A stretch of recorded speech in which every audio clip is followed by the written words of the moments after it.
Mia Juma, vipi mtaalamu? Fresh mwanangu. Kama kaa. Hongera kwanza kwa mchezo mzuri, lakini hongera pia kushinda tunasema Mbeya Derby.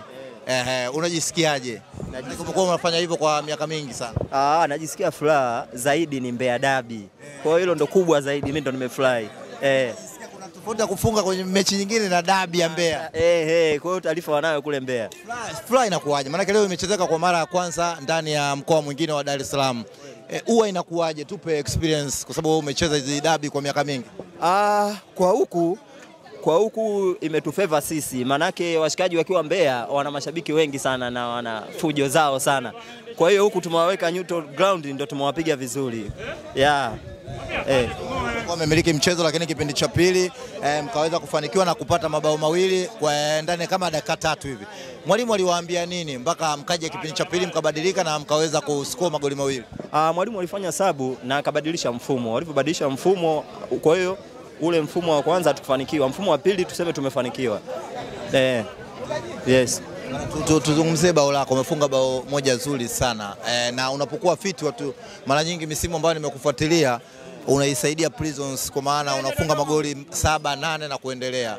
Sasa hivi uko fiti kwa 100% tumekuona, na tutarajie nini sasa kutoka kwako Jeremia Juma? Inshallah Mwenyezi Mungu akisaidia tusipopata majeruhi, najitahidi nifike kwenye magoli yangu yale yanayofika.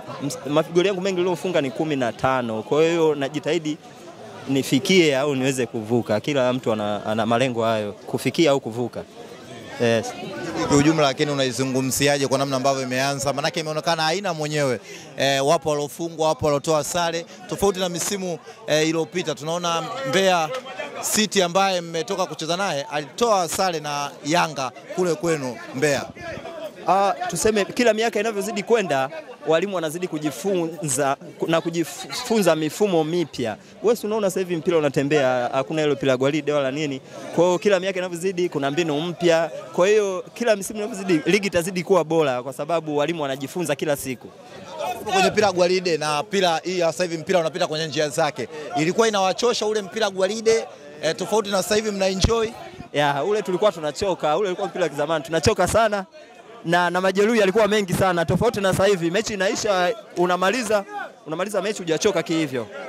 Asante sana wanangu.